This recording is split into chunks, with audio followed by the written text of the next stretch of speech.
반갑습니다. 반갑습니다. 네. 오늘 영화는 제주 4.3 항쟁에 관련된 이야기입니다. 이 영화를 제가 알게 된 거는 10년 전이었습니다. 그리고 이 영화를 알고 난 이후에 제가 또 4.3을 알게 되었습니다. 너무 늦게 알게 되었죠. 그죠? 너무 알려지지 않아가지고. 제가 보기는 이렇지만 사학과를 졸업했는데, 그때까지 모르고 있었습니다. 그래서, 영화의 힘이 얼마나 강한지 제가 그때 알게 되었습니다. 그리고 오멜 감독을 그때부터 굉장히 제가 존경하게 되었습니다. 그리고 이 영화를 오늘 하게 된 이유는 요즘 한강 작가님 많이 뜨십니다. 그죠? 생각이 났습니다. 그래서 제가 이 영화를 소환해 봤습니다. 저 옷이랑 좀 닮았나요? 네. 제주의 상징 동백꽃입니다. 동백꽃이 이런 뜻이 있더라고요. 4.3의 영혼들이 붉은 동백꽃처럼 차가운 땅으로 소리 없이 쓰러져 갔다는 의미입니다. 영화 속에 무동이 어머니가 하시는 말씀입니다. 빨갱이가 뭐길래, 이게 굉장히 제가 와닿아서 한번 올려봤습니다. 그리고 조용히 하라는 얘기입니다. 그때 당시에 제주도민들 사이에는 속숨호라가 유행이었습니다. 그래서 제가 이 내용과 일치하는 시를 한 편 가져왔습니다. 이산화 시인이 굉장히 유명하십니다. 그죠? 한라산에 있는 시입니다. 우리 오키 선생님 한번 읽어주시겠습니까? 죽은 자는 말이 없고 살아남은 자는 더 말이 없었기 때문이다. 벽이었다. 그들에게 4.3은 기억조차 하면 안 되는 너무나 끔찍한 악몽이었다. 네, 그때 당시의 일을 그대로 잘 표현한 시가 아닌가 생각해 보았습니다. 4.3은 뭘까? 4.3은 뭐냐는 제주도 방언으로 제가 여쭈보고 답을 해보겠습니다. 1947년 3.1절 기념 행사가 있었습니다. 그때 김하병이 아이를 말 발굽으로 치어버리고 달아나 버렸습니다. 사과도 없이. 화가 난 제주도민들이 거세게 항의를 했습니다. 이때 경찰들이 제주도민을 향해서 발포를 해버렸습니다. 그래서 그때 사망한 사람들이 6명이나 있었고 중상자가 8명이 있었습니다. 그게 시발점은 되었지만 앞에 또 이런 역사적인 또 사건들이 있었습니다. 8월 15일 일제가 또 패망을 하고 한반도에 해방이 또 찾아왔습니다. 그런데 남해는 이승만 정부 우익 세력이, 그리고 북에는 김일성의 좌익 세력이 득세하게 되면서 이념 대립의 혼란에 빠지게 되었습니다. 그때 선거를 해야 되는데, 남북 공동 선거를 해야 되는데 그걸 하지 못했습니다. 그래서 1948년 남한 단독으로 50총 선거를 실시하게 되었습니다. 이때 제주도민이 남한 단독 선거에 대한 불만으로 투표를 안 한 사람이 너무 많았습니다. 이때 이승만과 미군정이 제주도민을 빨갱이로 몰아붙이고 초토화 작전을 실시해서 무고한 시민들을 많이 희생시킨 사건입니다. 저는 문화예술의 힘은 강하다. 고로 인문학은 강하다. 이렇게 여러분들에게 말씀드리고 싶습니다. 이 이야기를 하는 이유가 있습니다. hen기영 작가님이 순이 삼촌이라는 책을 1978년도에 출간했습니다. 그리고 이분이 그 이후에 끌려가서 고문도 많이 당했다고 합니다. 저는 처음에 순이 삼촌이라 해가지고 순이의 삼촌인가? 왜 여자 이름인데 삼촌인가? 이렇게 했습니다. 근데 제주도에서는 여자들도 삼촌이라고 한다는 거 다들 알고 계시죠? 예, 그리고 우리 한강 작가님이십니다. 작별하지 않는다. hen기영 작가님이 이렇게 이야기를 하셨습니다. 4.3의 학살보다 더 무서운 것은 우리 국민이 4.3을 잊어버리는 것이다. 이렇게 인터뷰에서 이렇게 말씀을 하시더라고요. 그리고 한강 작가도 이렇게 말씀하셨습니다. 어떤 것도 끝내 포기하지 않고 작별하지 않는 그런 사람들의 이야기라고, 작별하지 않는다의 내용에 대한 설명입니다. 너무 표정들이 어떻습니까? 너무 부드럽죠? 저는 한강 작가님이 인터뷰하는 모습을 보고 저렇게 천천히 이야기를 하시고 저렇게 낯선 톤으로 말씀을 하시는데 어떻게 저렇게 귀에 쏙쏙 들어오지? 좀 배워야 되겠다 또 생각도 해보았습니다. 제주도 출신 화가 강요배이십니다. 이분을 말씀을 드리고 넘어가지 않을 수 없었어. 또 이분도 제가 소환해 왔습니다. 제주와 민중을 품고 있는 화가지만 이를 뛰어넘고 싶어하는 화가이십니다. 그리고 누구도 선뜻 시도하지 못했던 제주 4.3 민중 항쟁사를 끈질긴 투혼 끝에 50점의 연작으로 완성해내었습니다. 이분이 하신 말씀 중에 역사를 알고 나니 호박꽃도 들꽃도 다 달라 보인다. 이분이 또 책도 쓰셨거든요. 그래서 제가 이분의 글이 생각나서 또 가져온 내용이 있습니다. 이것도 제가 정말 좋아하는 이야기거든요. 사랑하면 알게 되고 알면 보이나니 그때 보이는 것은 전과 같지 않으리라. 이게 강요배 하가님의 마음이 아니었을까 생각해 보았습니다. 이분이 그리신 그림입니다. 밑에 까마귀가 있고 위에 팽나무입니다. 까마귀가 의미하는 것은 무엇일까요? 4.3 항쟁의 목격자를 의미한다고 합니다. 그리고 나무는 희생자들을 상징하고 있는 듯 합니다. 바람의 시련을 잘 극복하고 있는 장면을 보여주고 있는 장면입니다. 한강 작가 소설책에도 나무가 계속 나옵니다. 그죠? 그리고 강요배 하가님의 작품에도 나무가 많이 나옵니다. 영화 속에서도 슬프지만 아름다운 나무를 볼 수 있습니다. 나무는 희생자를 상징하고 있습니다. 4.3에 관련된 이야기를 조금 해보았습니다. 오늘 영화 제주 4.3 사건의 아픈 역사를 품은 영화 지스를 소개하려고 합니다. 오미열 감독입니다. 이 영화를 만드신 분입니다. 이분은 제주 4.3을 재현한다는 목적이 아니었다고 합니다. 당시 이름 없이 사라진 원혼들에게 위로를 해주고 싶었고 아직까지 가슴에 남겨진 자들에게 상처가 치유될 수 있기를 바라는 마음으로 이 영화가 시작되었다고 말씀하셨습니다. 그리고 이 영화가 굉장했습니다. 사관왕입니다. 그리고 한국 최초 선댄스 영화제 심사위원 대상을 받았습니다. 다양성 영화 박스오피스 1위를 또 했습니다. 제주 4.3을 다룬 이 이야기는 깊이 있는 스사와 더불어 시적인 이미지까지 우리 모두를 강렬하게 사로잡을 만큼 매혹적이었다. 이런 평을 받았습니다. 저도 흑백 장면 하나하나가 예술 사진을 보는 느낌이었습니다. 어떻게 역사 영화를 이토록 아름답게 표현할 수 있을까? 제가 이런 종류의 영화들을 좀 좋아합니다. 뭐든지 간접적으로 전달하고 뭔가 은유를 쓰는 그런 영화들을 제가 좀 좋아합니다. 이 영화도 그래서 마음속에 오래오래 남았습니다. 그리고 크게 울림이 있었습니다. 영화를 보신 분들이 평입니다. 영화를 보고 난 후 아무 말도 할 수 없었네요. 슬프고 분노하게 만들었습니다. 저의 무지를 반성합니다. 저도 그랬습니다. 그리고 기억해야 할 우리의 아픈 역사, 영상미가 참 훌륭합니다. 똑같이 다 느끼는 부분입니다. 그리고 흑백이 담는 역사의 생동감은 잊혀지지 않는다. 근데 감독님이 이렇게 말씀하셨어요. 흑백이라 하면 흑과 백 하나 두 가지 색인데 본인은 그렇게 두 가지 색만 쓰지 않았다고 흑과 백 사이에 너무 많은 무수한 컬러들이 있다는 말씀을 하셨습니다. 그리고 보면은 굉장히 많은 진짜 흑과 백만 들어가는 건 아니거든요. 영화를 보시면 아마 크게 느낄 수 있으실 겁니다. 이 영화 짓을 방금 말씀드렸듯이 흑백 화면입니다. 근데 흑백 영화를 보면은 좀 저는 답답한 느낌이 들 때가 있었어요. 고전 영화 같은 거 보면은. 그런데 이 영화는 전혀 그렇지가 않습니다. 그러면서도 재밌기도 합니다. 영화가. 지설이 무슨 뜻인지 아시죠? 예, 제주도 방언으로 감자를 뜻합니다. 감독님이 지설이라고 제목을 붙이신 데 대한 이유가 또 여기 있습니다. 당시 주민들이 생존을 위해 동굴에서 감자를 먹으며 버텨야 했던 상황을 상징적으로 담고 있습니다.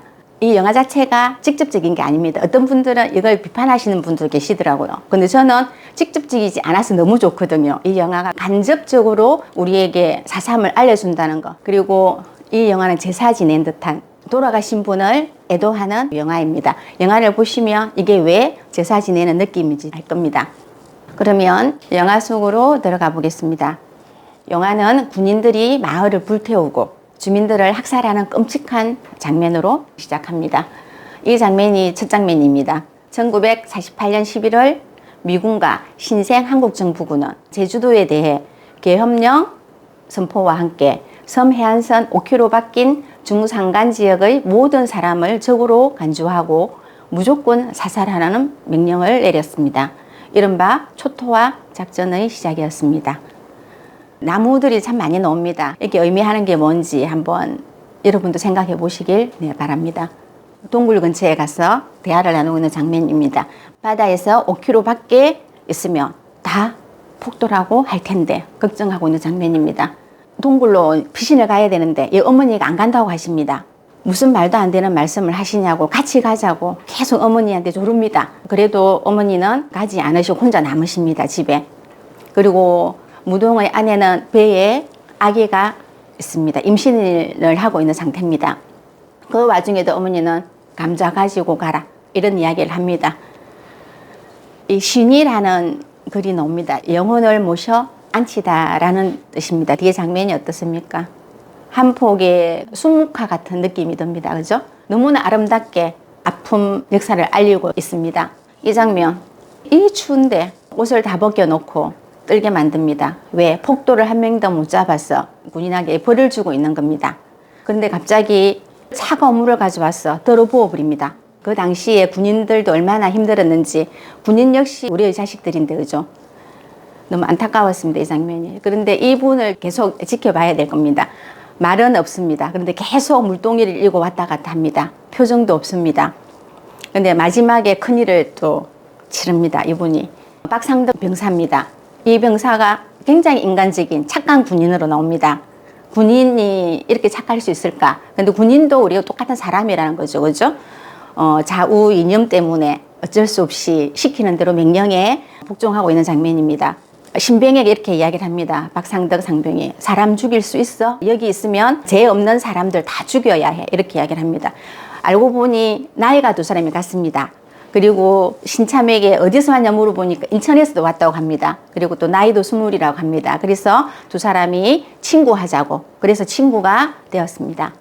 백상병, 이렇게 악한 연기가 이렇게 잘 어울릴 수 있을까? 또 그렇게 생각을 해봤습니다. 두 사람이 이야기를 하고 있는 장면을 못 봅니다. 뭐 하냐 이 새끼들아 이러면서 제일 악한 군인으로 나옵니다. 여기서 김병장입니다. 이 사람은 신라의 달밤 이러면서 노래를 부르고 술을 막 거하게 먹은 상태입니다. 그리고 동네의 마을에 있는 돼지를 잡아서 좀 삶고 있는 장면입니다. 그러면서 이 김병장이 기집애도 하나 잡아봐라 막 이렇게 합니다. 지금 술이 엄청 되어 있는 상태입니다. 그리고 동굴 속에 있는 사람들이 너무나 많은 대화들을 나눕니다. 근데 그 대화를 제가 영상으로 여러분들과 함께 하고 이분들이 얼마나 순박한 사람들인지, 정말 이 사람들이 빨갱이들인지 여러분 지켜보시기 바랍니다.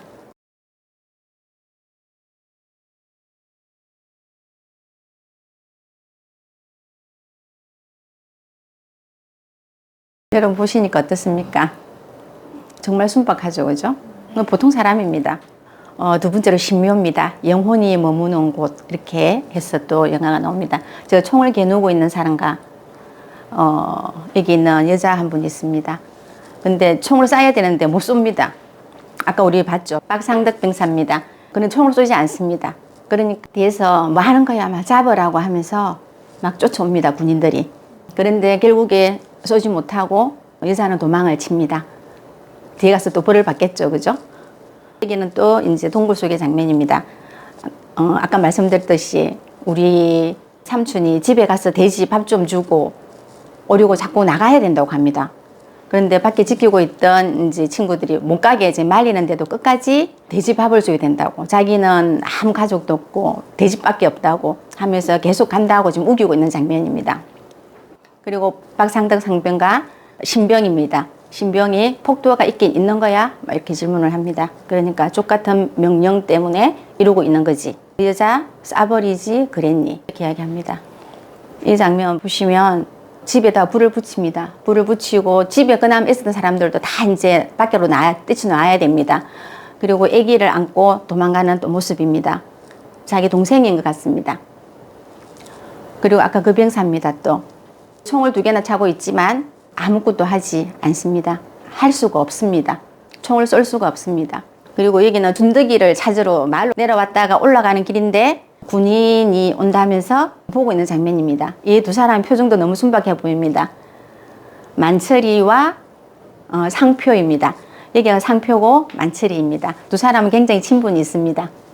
이 장면이 너무 아름다웠습니다. 이게 뛰어가고 있는 두 사람이 만철이와 상표입니다. 지금 숨어있는 동굴로 뛰어가고 있는 장면입니다. 거리가 굉장히 머나 하는 생각을 할 정도로 아침부터 오후 밤까지 뛰어가고 있는 장면이 보입니다. 그리고 음복입니다. 음복은 좀 많이 들어보셨죠? 영혼이 남긴 음식을 나누어 먹는 것입니다. 4.3 항쟁으로 돌아가신 분들을 계속 애도하는 장면입니다. 부상당한 군인과 함께 이제 합류를 하게 된 겁니다. 부상당한 군인은 아무것도 할 수 없습니다. 그런데 군인이라 해가지고 내팽개치지 않고 같이 움직입니다. 상표가 군인들이 이쪽으로 오고 있는 것 같은데 내가 저쪽으로 뛰어가서 유인해 볼까요? 이렇게 이야기합니다. 자기가 말다리라면서 막 자랑을 합니다. 뛰어가는 장면도 보이죠? 잡혔을까요? 안 잡혔을까요? 네, 잡힙니다. 근데 감독님은 이 잡히는 장면을 이렇게 표현을 합니다. 하나 찍어 놓은 듯한 느낌이 좀 들었습니다. 그리고 이 장면이 어떻게 되냐면 다 검은색으로 바뀌면서 동굴이 또 나옵니다. 여기 애기가 이렇게 이야기합니다. 생입니다. 그죠? 동굴이 너무 답답하우다. 이게 한 50일에서 60일 정도 있었다고 합니다.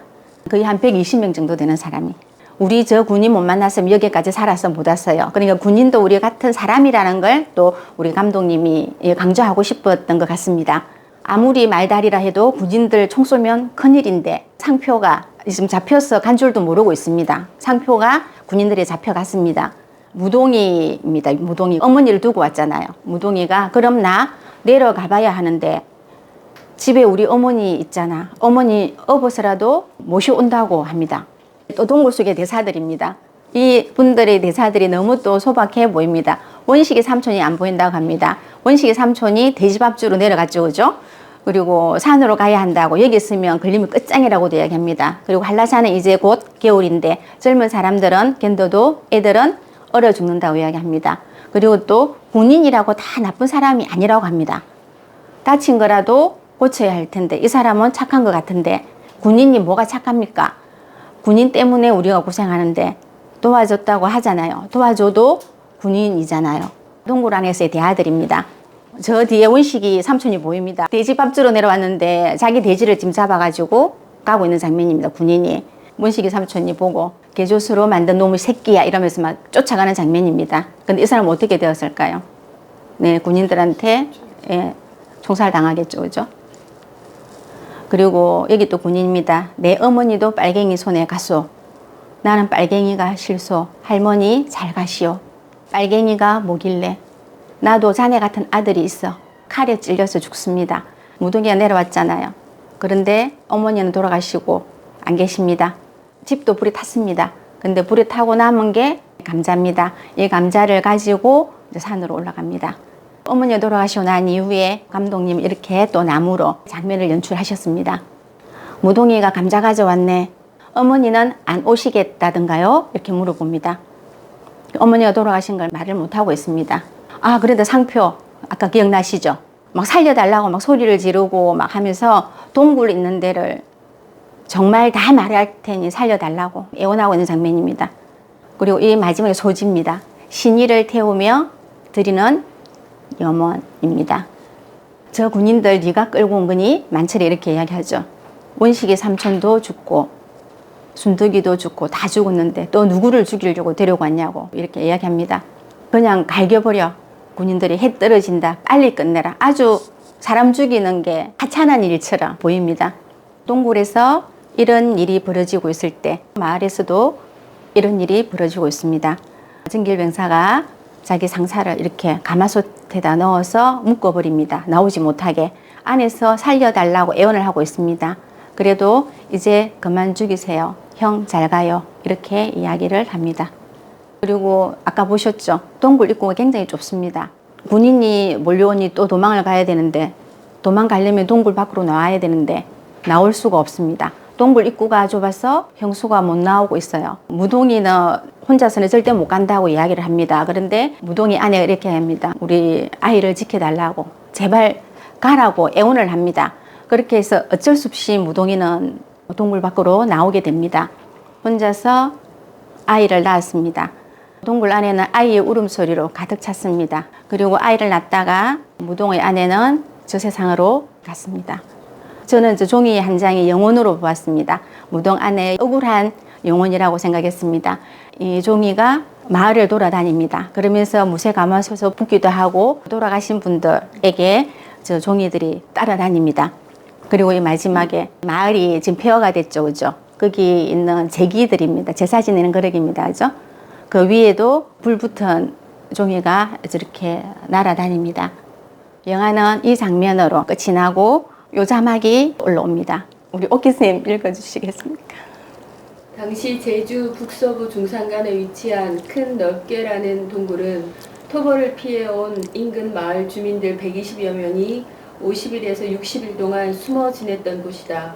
보철을 서던 마을 청년들의 도움으로 탈출을 하며 위기를 모면하였지만 한라산 근처에서 대부분 붙잡히고 만다. 그들 대부분은 1948년 12월 24일 서귀포시 정방폭포에서 총살되어 바다에 버려졌다.